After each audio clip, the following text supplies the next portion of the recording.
Romains chapitre 1. Nous allons terminer ce chapitre aujourd'hui. Donc Romains chapitre 1, les versets 24 à 32.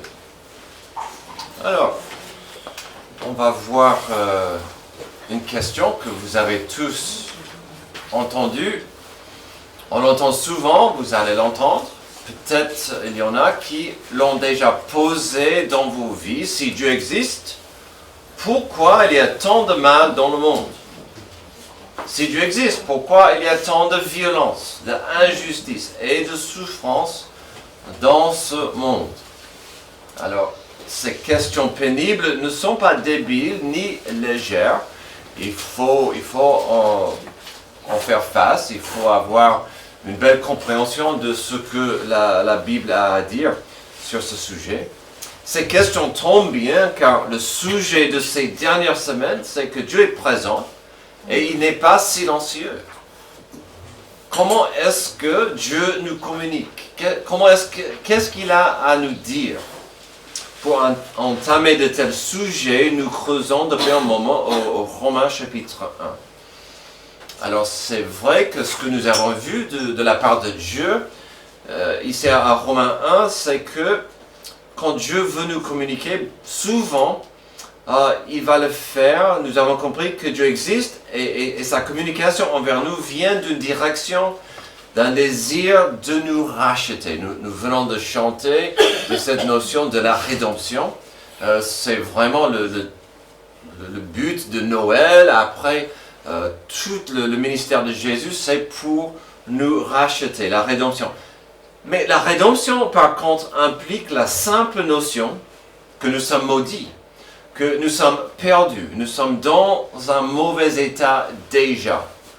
Et donc, c'est important de comprendre ça et c'est difficile parfois pour que les gens acceptent qu'ils sont perdus, qu'ils ont besoin d'un sauveur. Ça nous mène à la suite. Qu'en est-il de la personne qui dirait « Et alors? Et alors?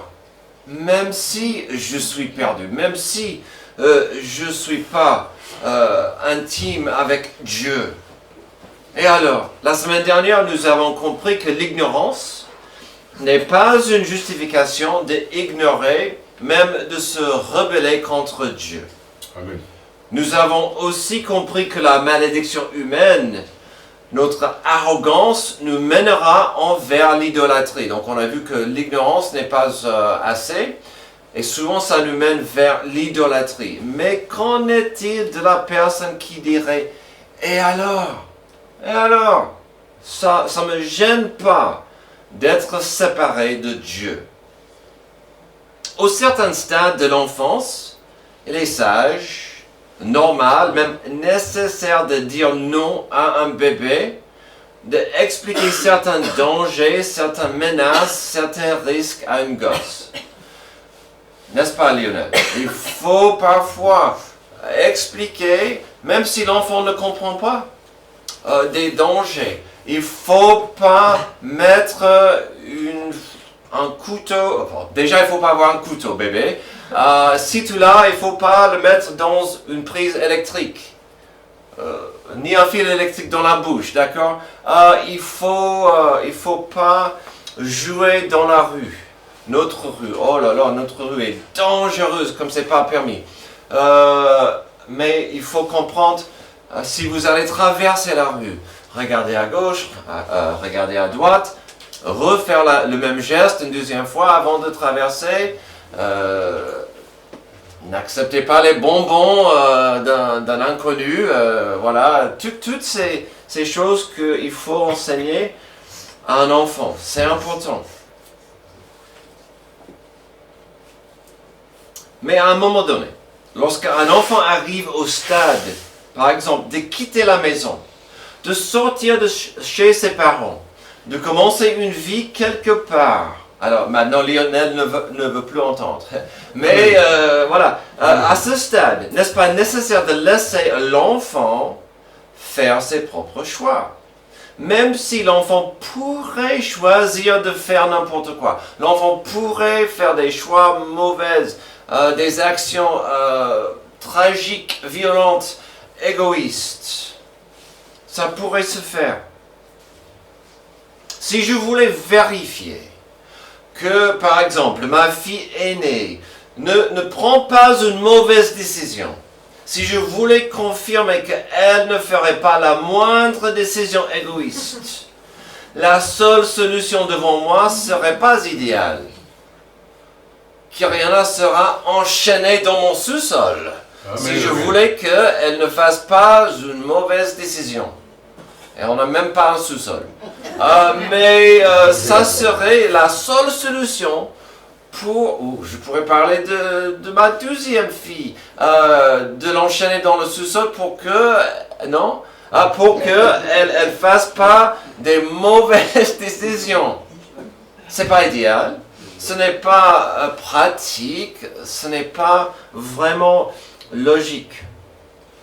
Mais l'amour parental implique qu'il y aura une liberté donnée à son enfant. L'amour parental implique qu'il y aura une liberté donnée à son enfant. Tu peux choisir, tu peux avancer, tu peux faire tes propres choix un jour, hein, pas tout de suite, pas quand c'est un bébé, mais à un moment donné. La liberté de choix, c'était le don le plus précieux que Dieu a donné à l'humanité. Amen. On a vu un peu ce problématique la semaine dernière quand on a parlé de la chute dans le jardin d'Éden.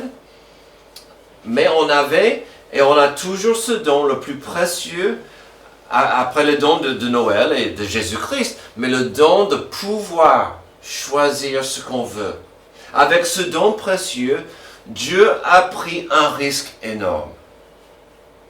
Et nous avons vu dimanche dernier qu'assez vite dans notre histoire, l'humanité a mal choisi et cela nous a maudits à une vie enchaînée par notre arrogance.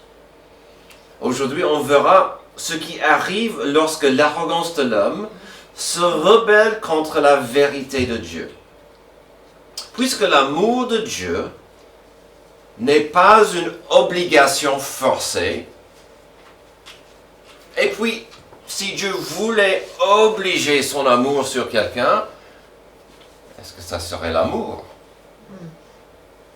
Puisque Dieu ne forcera personne à l'accepter par la foi, puisque une grande manifestation de l'amour de Dieu, c'est de nous laisser libres à choisir notre propre chemin, Amen. qui mène parfois dans une direction opposée à Dieu. Alors, puisqu'on a cette liberté, quel choix aurait Dieu dans ces circonstances? Dieu a laissé à l'humanité la liberté de choisir. Qu'est-ce que Dieu va choisir dans ce cas? Alors, l'amour n'a pas besoin d'être mutuel entre deux parties. Mais l'amour est nécessaire pour une relation entre deux parties. Je me répète, l'amour n'a pas besoin d'être mutuel entre deux parties. Donc, deux personnes.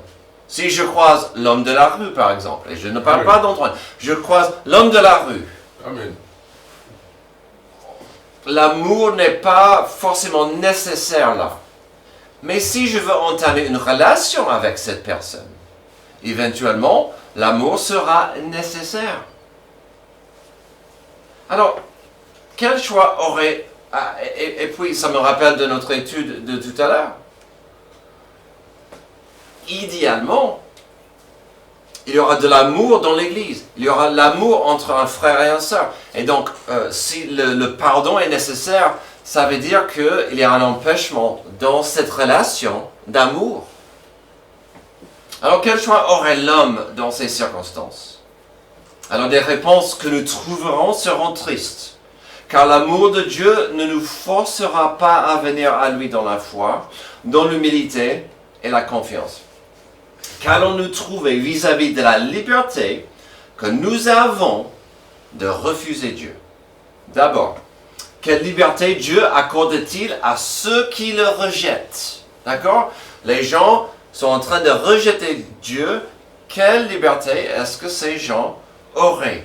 D'abord, on verra la liberté d'inverser la vérité de notre responsabilité spirituelle. Verset 24. C'est pourquoi Dieu les a livrés à l'impureté par les désirs de leur cœur, de sorte qu'ils déshonorent eux-mêmes leur propre corps.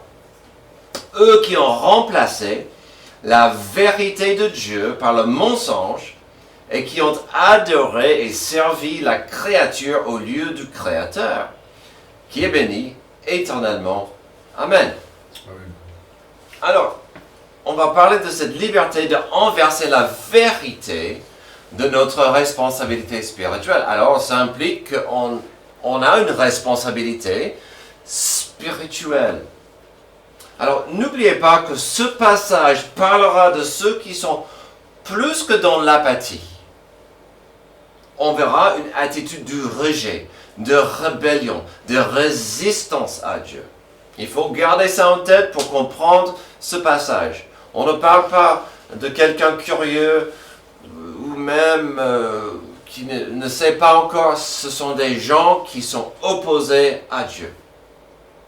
Et on dit ça, sachez que ce passage, le reste du chapitre 1, est divisé en 3 parties où Paul explique que Dieu a livré ces gens à quelque chose. On verra ça. À 3 fois, il a dit, Dieu les a livrés à.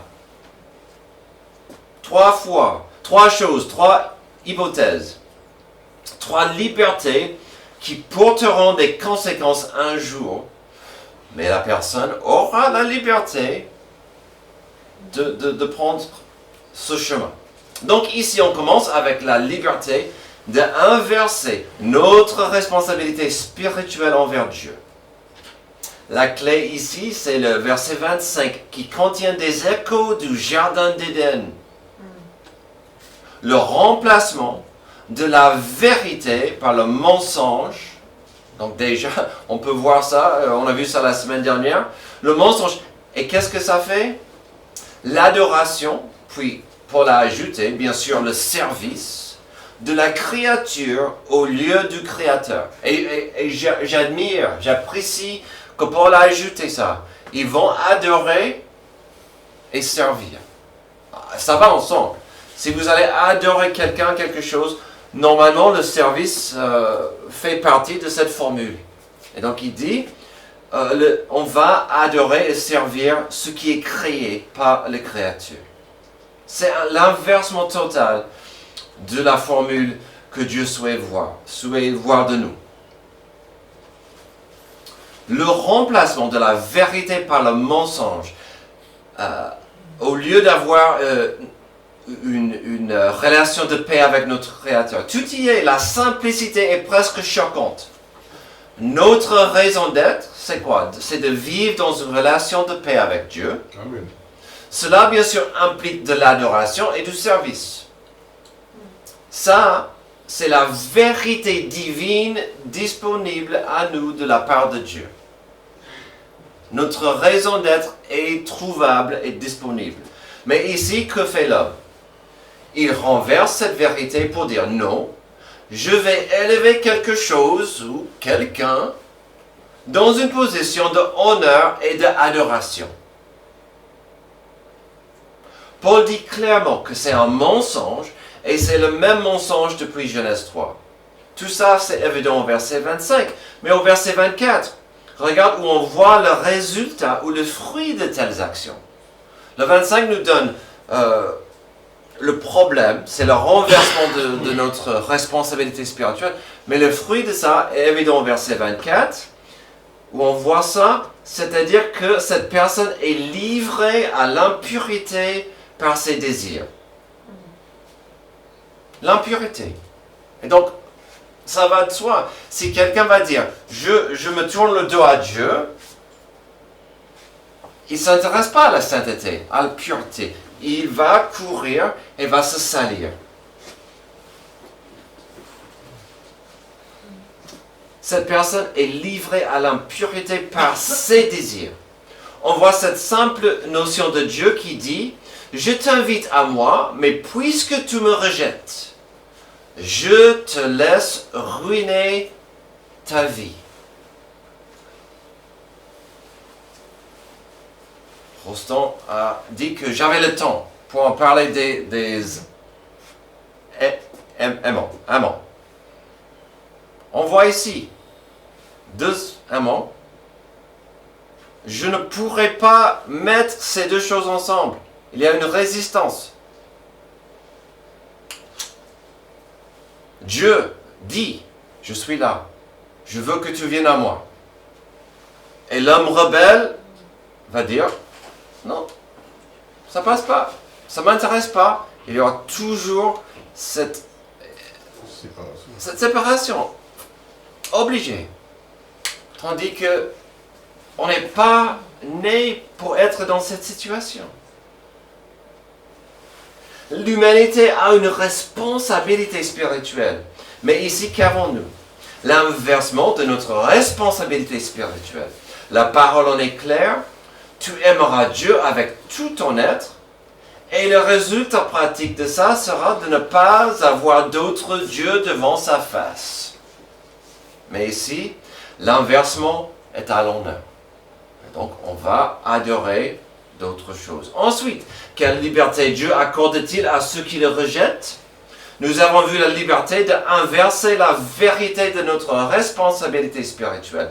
Ensuite, il y aura la tristesse de la liberté d'inverser la vérité de notre responsabilité sexuelle. Verset 26.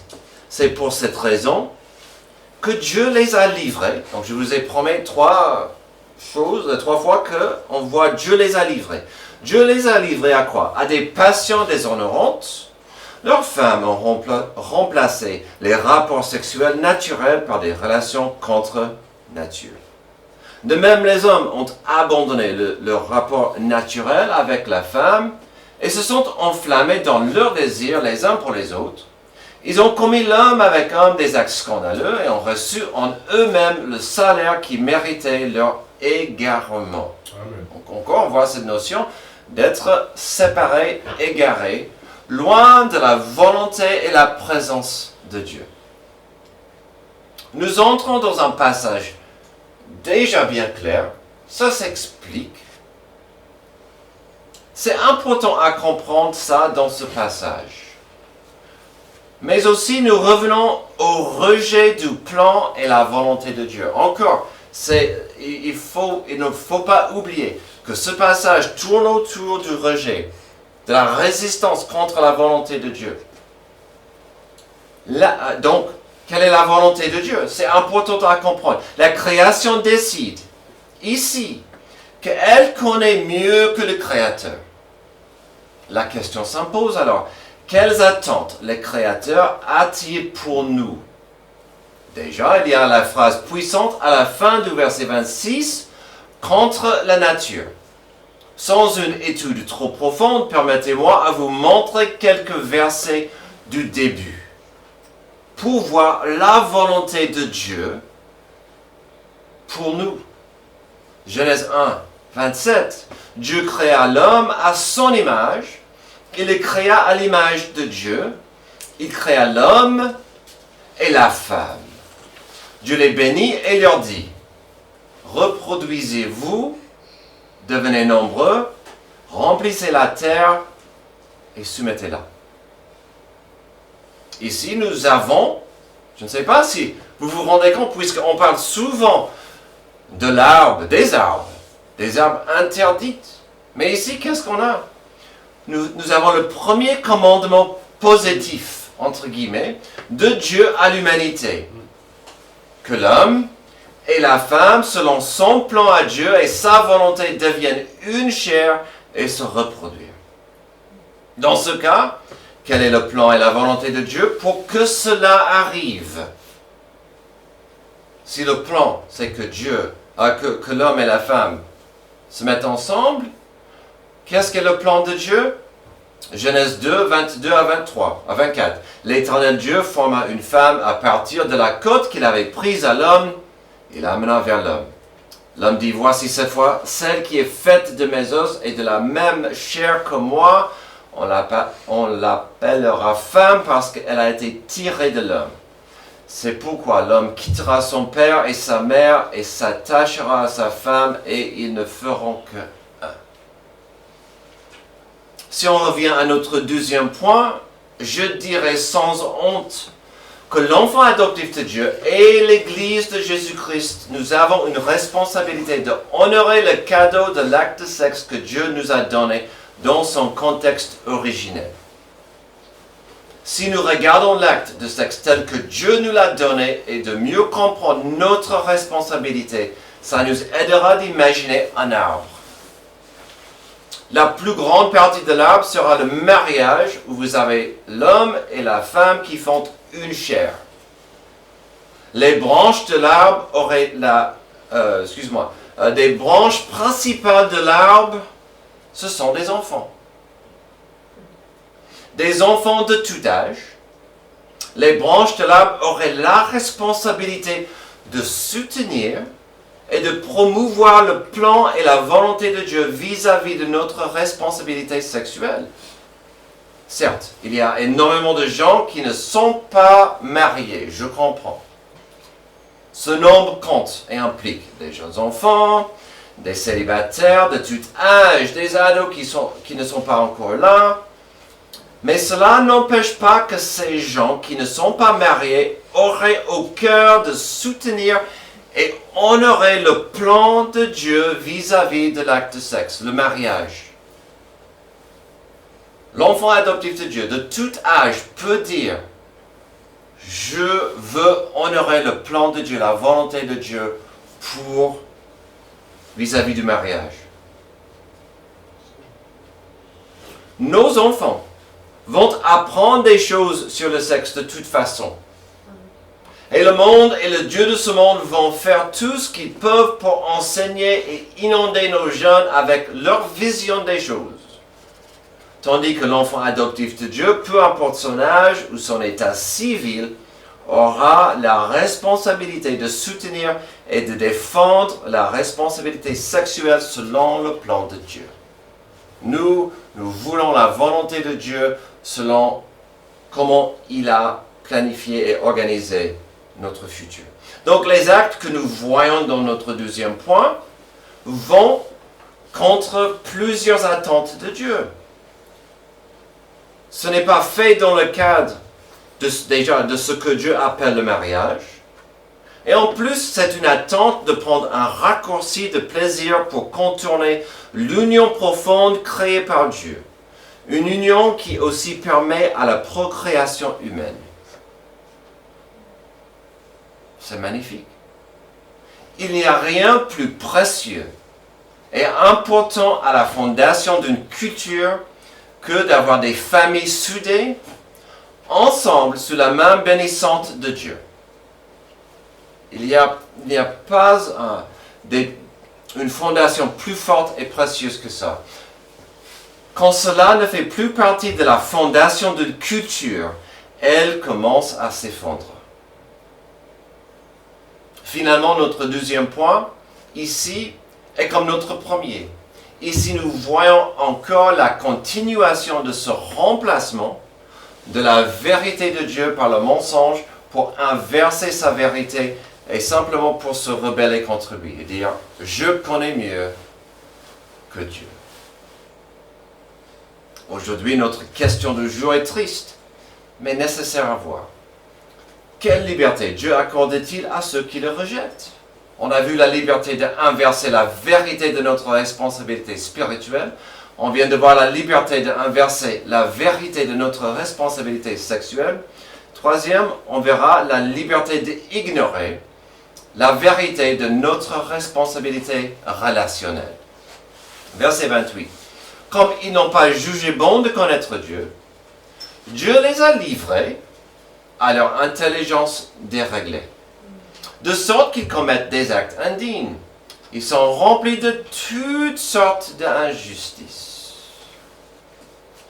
C'est intéressant, Dieu les a livrés, voici notre troisième fois, on voit Dieu les a livrés à leur intelligence déréglée. On a passé quelques semaines en train de voir la sagesse de Dieu.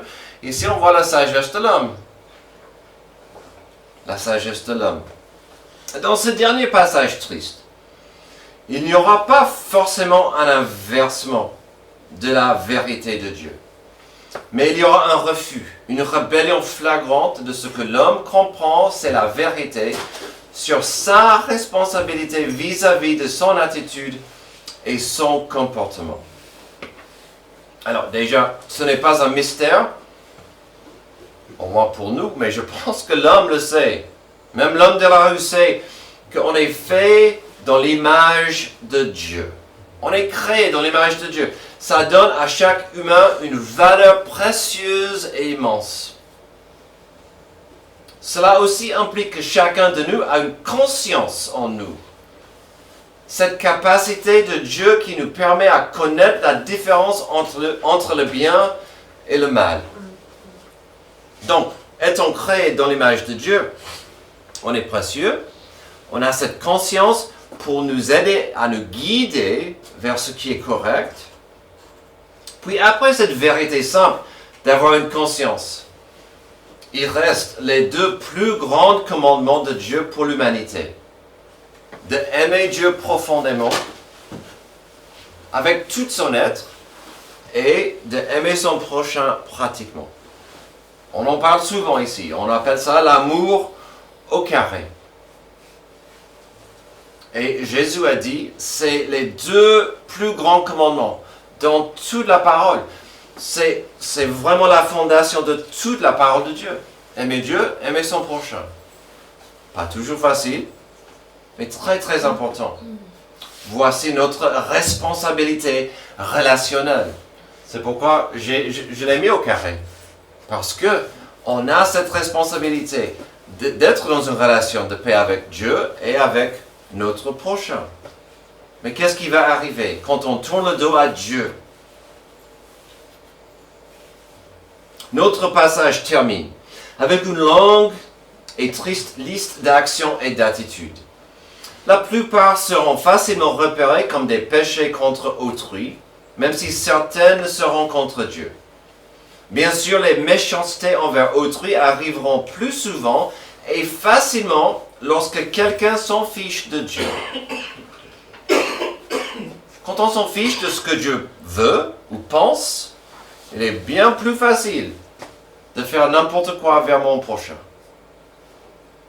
C'est pourquoi les dieux n'ont pas envie de penser à ce que Dieu pense et attend de moi. Et donc c'est fait exprès que je parle beaucoup ici de la responsabilité relationnelle au carré. Il y a une autre raison pour laquelle il faut voir cette liste d'un point de vue au carré. Le verset 28 explique encore ce que des gens feront lorsqu'ils s'en fichent de Dieu. Puis on verra au début du 29 le résultat de cela envers autrui. Donc encore, on voit la personne rebelle et dure. Que fait Dieu dans ce cas? Encore, il va le livrer à son intelligence déréglée et tordue. C'est pourquoi nous parlons énormément cette année de l'importance d'avoir une intelligence renouvelée par Dieu. Mais voyons la suite, car c'est lié à quelque chose d'important de la semaine dernière. Le premier verset de notre passage dimanche dernier était le verset 18, qui a préparé le terrain pour nous. Le verset 18 a dit « La colère de Dieu se révèle du ciel contre toute impiété et toute injustice des hommes qui par leur injustice tiennent la vérité prisonnière. » Nous avons vu que le mot « impiété » signifie un manque de respect envers Dieu. Donc, on verra encore cette notion des choses au carré. Le fait que l'homme néglige Dieu et se rebelle contre lui. Mais le verset 18 parle aussi d'autre chose. Donc, cette action envers Dieu, c'est la base de notre discussion de jour. Mais ensuite, Paul a utilisé le mot injustice, ou l'injustice des hommes. On a vu dimanche dernier que ce mot signifie l'injustice envers les autres humains. Donc nous rentrons dans cette formule d'attitudes qui font du mal à Dieu, puis aux autres. Mais la raison pour laquelle je vous rappelle le verset 18, c'est parce que pour la longue liste d'attitudes pourries que Paul fera, il commence au verset 29 avec le même mot injustice. Je ne pense pas que ça soit au hasard. Et on dressait la table et on préparait le terrain avec la vérité que nous regardons l'homme qui a tourné le dos à Dieu, maintenant nous verrons la progression logique de ça. Une longue liste de méchanceté et attitudes moches. Donc le verset 29, ils sont remplis de toutes sortes d'injustices. Voici le mot qu'il a déjà utilisé. Et c'est comme si c'est la porte. C'est l'injustice globale envers autrui. Et donc, ils sont remplis de toutes sortes d'injustices, par exemple, d'immoralité sexuelle, de méchanceté, de soif, de posséder et de mal. Donc, c'est une longue liste. Les choses sont assez claires. Voilà donc, Paul commence avec ce mot pour que nous comprenions la suite. La première chose qu'il liste, c'est l'immoralité sexuelle. Chose qu'on vient de voir dans notre deuxième point. Mais ici, il nous rappelle qu'il y a d'autres façons d'être dans le péché vis-à-vis de l'immoralité sexuelle. Ensuite, il cite la méchanceté. Dans le grec, ce mot implique le désir de faire mal aux autres, le désir d'injurier, de blesser, de détruire autrui.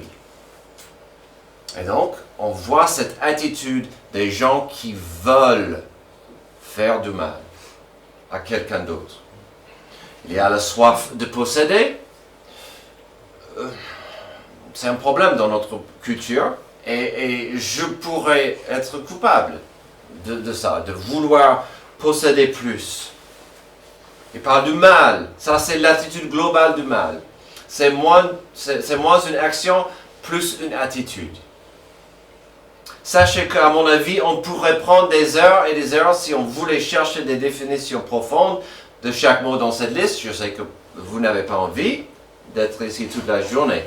La plupart de ces mots sont assez clairs pour comprendre le problème et le danger de chaque attitude. Donc, on va continuer. Ce qui est aussi important à saisir ici, c'est de voir que cette liste parle de plus des attitudes du cœur que des actions du corps. D'accord? On voit plus les attitudes qui pourraient mener à l'action, mais c'est vraiment les actions qui infectent le cœur de la personne. Il continue. Leur être est plein d'envie. Ah, c'est triste comment il commence ça. Leur être est plein. De quoi? Envie. De meurtre, de querelles, de ruses, de fraude et de perversité. Rapporteur. Alors, ce n'est pas 100% de cette partie de la liste, mais pas mal ici peuvent sortir par la bouche. Donc, on voit certaines attitudes moches qui s'expriment souvent par ce qu'on dit. Querelles, des ruses, des fraudes, rapporteurs. Ensuite, on passe au verset 30. Ils sont aussi médisants, ennemis de Dieu, arrogants, orgueilleux, vantards. Alors, médisant, ça c'est de tenir sur quelqu'un des propos malveillants, de révéler ses défauts. Encore cette attitude de vouloir blesser. Il continue. Ingénieux pour faire le mal. Ah, ça c'est triste. Si quelqu'un est doué pour faire le mal, ça veut dire qu'ils y réfléchissent. Ils y pensent. Ils sont doués à faire le mal. Rebelles à leurs parents. Dépourvus d'intelligence, de loyauté, d'affection. Ils sont irréconciliables, sans pitié. Si vous étiez là dimanche dernier, j'ai suggéré que notre société moderne souffre d'une maladie forte et contagieuse. L'infection de moi-je. Moi-je, qui est sur mon trône à moi, et mon trône est plus élevé que ta petite chaise. L'infection de moi-je qui met la personne au-dessus des autres, et il est aveuglé aux autres par son orgueil. Je ne sais pas pour vous, mais cette infection de moi-je, on vient de faire une longue liste qui sont liées à cette attitude. Voici une liste malheureuse qui reflète bien ces attitudes. On continue au verset 34. Et bien qu'ils connaissent le verdict de Dieu déclarant dignes de mort les auteurs de tels actes, non seulement ils les commettent, mais encore ils approuvent ceux qui agissent de même. On ne veut pas toujours faire des choses mauvaises toute seule. Est-ce que je peux être ton coach, petit? Te joindre à moi, on va faire le mal ensemble. Bravo!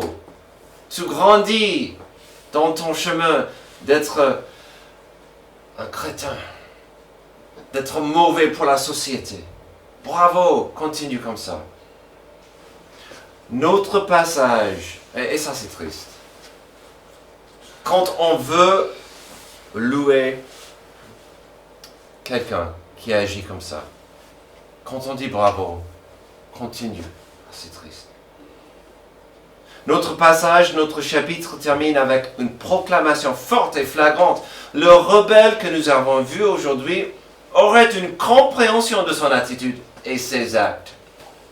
Il comprendra bien la simplicité de Romains 6, 23. En effet, le salaire du péché, c'est la mort, mais le don gratuit de Dieu, c'est la vie éternelle en Jésus-Christ notre Seigneur. Le verset 32 implique que cette personne comprend bien Romains 6, 23. Encore, il dira, et alors? Et alors? Ou pire, il va encourager, exhorter, édifier d'autres personnes de se joindre à lui dans son attitude arrogante. Est-ce qu'une telle personne comprendrait Hébreux 9, 27? Il est réservé aux êtres humains de mourir une seule fois, après quoi vient le jugement. Mais se moquerait-il de Hébreux 9, 28? De même, Christ s'est offert une seule fois pour porter les péchés de beaucoup d'hommes. Puis il apparaîtra une seconde fois sans rapport avec le péché à ceux qui l'attendent pour leur salut. On voit les deux camps. On voit les deux groupes. Dieu est là. Il n'est pas silencieux. Mais l'ironie forte de ce passage, c'est que sur plusieurs niveaux, lorsqu'il s'agit de l'arrogance et la rébellion de l'homme, Dieu laisse l'homme agir. Certains prennent ça pour un silence ou une absence. Mais à la fin de la journée, c'est notre liberté en jeu, la liberté de choisir. Et Dieu dit, je veux que tu me choisisses moi. Mais je vais pas me forcer sur toi. Aujourd'hui, nous avons considéré une liste moche et méchante. Je sais que j'en parle souvent, mais quand on considère cette liste que Dieu permet, on peut voir pas mal des attitudes visibles à la croix. À la croix, il y avait la méchanceté, le désir de faire mal à autrui. On voit l'avarice au pied de la croix. On voit la médisance. On voit la haine, on voit l'arrogance. On voit les gens sans pitié au pied de la croix. Par rapport à ces gens, Jésus a dit, heureusement, Père, pardonne-leur, ils ne savent pas ce qu'ils font. En même temps, nous savons que ce jour-là, certains cœurs ont compris et ont accepté Jésus-Christ pour qui il est vraiment. Le brigand, le soldat romain, ils ont compris, ils ont accepté l'importance de qui est Jésus. Hébreux 9. Il est réservé aux êtres humains de mourir une seule fois, après quoi vient le jugement. Ça, c'est la mauvaise nouvelle. Mais notre Dieu, c'est un Dieu de la bonne nouvelle. L'évangile, c'est quoi? De même, Christ s'est offert une seule fois pour porter les péchés de beaucoup d'hommes. Puis il apparaîtra une seconde fois, sans rapport avec le péché, à ceux qui l'attendent pour leur salut. Amen. Regardons vers Jésus et partageons cette vérité qu'il a porté nos péchés sur lui. Prions. Merci Dieu pour ce passage triste qui nous rappelle combien l'humanité est maudite et perdue. Et combien nos cœurs peuvent être endurcis. Aide-nous à être ouverts à ta volonté, à ta parole, à ton Esprit Saint. Aide-nous à vivre des vies qui reflètent ta gloire. C'est dans le nom merveilleux de Jésus, notre Sauveur, que je prie. Amen. Levez-vous, on aura notre dernier chant d'appel.